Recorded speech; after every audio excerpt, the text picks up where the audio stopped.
speaker is a UC Davis graduate with a degree in clinical nutrition who hopes to pursue a master's degree in social work. She is passionate about preventive, holistic healthcare, especially in the areas of nutrition and mental health, and hopes to use education in these areas to work with people who suffer from eating disorders, as she once struggled through high school. In college, she served as a youth director at her local mosque and saw a need amongst Muslim youth for an accessible, confidential, and culturally competent means of counseling and resource referral. In response, she founded the Mass SSF Amala Youth Hopeline, a crisis hotline for Muslim youth in California. She also currently is a board member of the California Youth Empowerment Network, where she fights stigma and spreads hope, advocating for more culturally competent mental health services for youth. Without further ado, please give a warm welcome to Areeba Siddiqui. My name is Areeba, and as they mentioned in my introduction, I started the Amala Muslim Youth Hopeline. So today I'm going to talk a little bit about what led me to starting it and kind of what I've learned from the experience. All right. So when I was in high school, I was faced with a hardship that I had no idea how to deal with. I felt lost and confused, and I figured the only way I could cope was by not coping and just being in serious denial. So my plan of attack was to just keep myself super, super busy so that I wouldn't have time to think about what I was going through. So I'd go to school, spend the whole day there, stay afterwards for whatever extracurricular activity I could get my hands on, and then come home just late enough that I had a couple hours to do my homework and then go to bed. Now, when I was living that kind of lifestyle, I wouldn't set aside time to eat, and when you don't eat, you lose weight. So people, when they'd see me, they'd be like, "Oh, you lost weight, you look so good."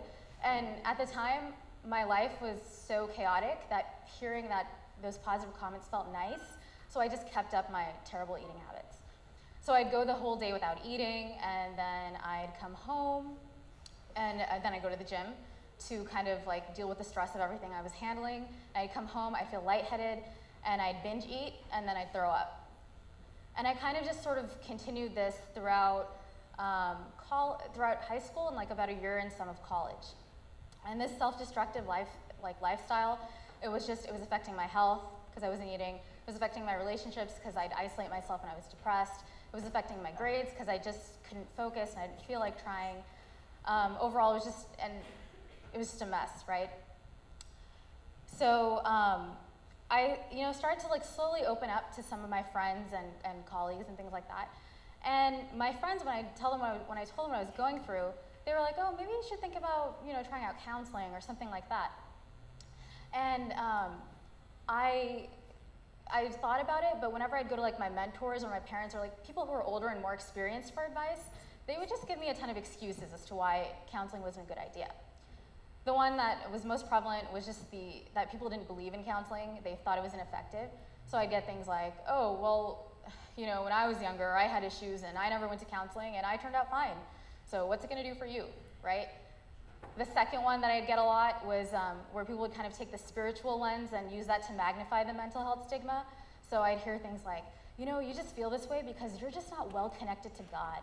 So work on your relationship with Him. Just pray more and read more Quran." And the last, and in my opinion, most irritating excuse that I would get was this age-old idea that reputation holds more weight than one's mental health and well-being. So I'd get things like, "Well, okay, let's say you went to counseling. What if people found out you were going? What are they going to think of you? What are they going to think of your family? You're never going to get married." Of course, they threw in marriage because for Desi parents, an unmarried daughter is a fate worse than death. Now, all these, I was just constantly being fed these excuses, and it just really discouraged me from getting help, and I just kind of kept living the way that I was. So what happened is that in about halfway through my second year of college, one day I went to sit down with my friends for an event, and it was actually an event that discussed kind of the obstacles that converts face when they convert to Islam, with that transition. And they had a panel, and one of the panelists was talking about his own personal journey to Islam and kind of the obstacles he faced. And he was just sharing a story which involves a lot of mental health problems that he had. And he started to talk about how he went to counseling. And it was so refreshing for me to sort of hear about see someone just open up and be candid about their problems and how they got help. And in fact, he kind of used Islam to defend the idea of people seeking help. And so I felt really motivated at the end of the night, and I was like, you know what, I'm not gonna keep living like this, I'm gonna do something different. So the next day, I decided to call an imam that one of my friends had referred me to like months ago, but I just didn't have the courage to call at the time. So I found the number, and I didn't want anyone to hear me, so I went outside, sat in my car, locked the door, and I called him. So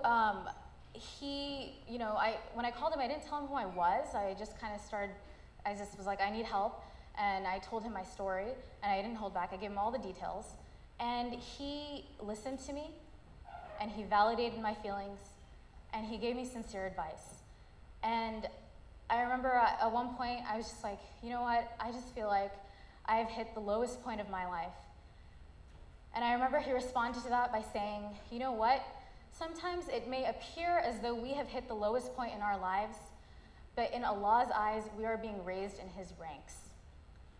The level of relief and peace that I felt when he said that, I hadn't felt that in years. And then he continued to encourage me to take bigger steps that I needed to seek help. And then he told me, you know, now that you've had this experience, you can use what you've learned to help other people who've had similar experiences. So his advice, it really moved me. And so after I hung up with him, I set my first counseling appointment. It was at Mass Social Services Foundation, so they give you a Muslim counselor with like a similar background. So as we're driving there, my mom's like, okay, look, what are you gonna say exactly? Like, don't say this, don't say that. You can say this, but don't say that part. And so you can imagine I was really stressed out on the drive over because I was trying to think of like how I can tell my story in a way where I can maximize on the benefit I get out of therapy without giving away certain key details. And then just to top things off, as soon as we got there and I got out of the car and walked into the office, the counselor saw me and she's like, oh, I know you, you're so-and-so's daughter. So then I was like, great. We walked in, and we started our session, and I just started regurgitating the story I'd rehearsed in the car. And she could tell I was holding back, you know, she's a professional, she knows what she's doing. And she just kept saying like, no, I know you're not telling me everything, like open up, open up. And at that point, I was just so tired of constantly having to like bend the details whenever I shared my story with someone that I just like broke down, told her everything, and she listened, and she assured me that everything was confidential, and it did stay confidential. And you know, after that, it just like, we kind of broke the ice in that first meeting, so after that, every time I saw her, I was very comfortable and we could talk about anything. So I saw her for about a year, and in that time, I was able to just become more self-aware and control my thoughts better and work on my eating habits and work on my academics and everything. And I was just like slowly turning things around. And just like, as I was going to counseling and just like making those changes, I just felt I finally felt at peace. So now my experiences has kind of sharpened my sense of empathy. So I started to notice how other people around me were also struggling with similar things or other kinds of like stressful situations. I noticed it in my friends. I was youth director at the time at Mass, so I noticed it amongst the youth I worked with. And at the time, it was just really heartbreaking for me to see all this. And kind of the catalyst that really made me want to do something was when I heard about several suicides throughout California amongst Muslim youth. It was unnerving for me to see so many people struggling. And in fact, if you do any kind of research about the prevalence of mental health, you'll see the 1 in 4 statistic a lot. The World Health Organization says that 1 in 4 people in the world will deal with a mental or neurological disorder throughout their lifetime. And the Muslim community is in no way immune to that reality. So what I started to do was, I started small. I kind of just started encouraging my friends who were comfortable with me. I was like, you know, maybe you should try counseling. And I told them that I was going and it was a good experience. And my few friends who were interested, they just didn't have transportation, and they came from families that just wouldn't approve of the idea of them going to counseling. So I would help them set their appointments, and I became their like personal cab driver and would drive them back and forth. Parents tend to trust me, and we basically told the parents that they were hanging out with me, so I sort of took advantage of that. But don't worry, I promise to only use my powers for good. So I just realized that like I could keep doing that with my friends, but it just was an efficient way to help everyone who needed it. So I just started thinking back about my experience and like what was kind of the biggest turning point for me. And when I called that imam on the phone, that was kind of what really nudged me to sort of make a change. So I was like, it would be really great if everyone could have that opportunity. So I thought, you know, if we had some kind of crisis hotline where someone could call in and speak to like a peer counselor or a Muslim counselor who understood where they were coming from, they might feel the courage to take the next step in their life. So what I did was that I kind of bounced the idea around with my friends, and then I went to the Mass Social Service Foundation. I became a member there. I pitched the idea to the board, and once I had their support, I put a team together and we started working on it.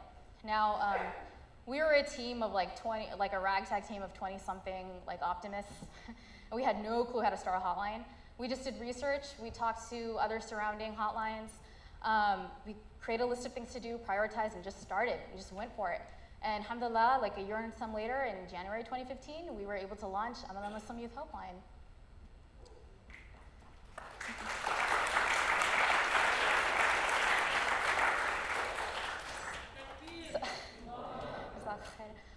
So basically people, like since we launched, people have kind of slowly started to call in. They're starting to feel comfortable, share their stories. We've had repeat callers who feel comfortable calling us again and again. And you know, people are starting to realize that it's okay for them to talk about their problems and kind of fight the stigma and get the help that they need. At the same time, like because I feel like my experiences gave me this insight, I started to do some like awareness, mental health awareness and education workshops. So Amina wasn't just kind of like a solution, it was almost sort of a means to create a movement to change the attitude towards mental health in our community. Whoops. So kind of just what I want to get at by sharing my story with you is that everyone has experiences, positive or negative, and you can take those experiences, use them to fuel your passion, and create positive change. You know, like everyone is totally capable of like creating a career for themselves in whatever fields, regardless of whether or not they have any interest in it.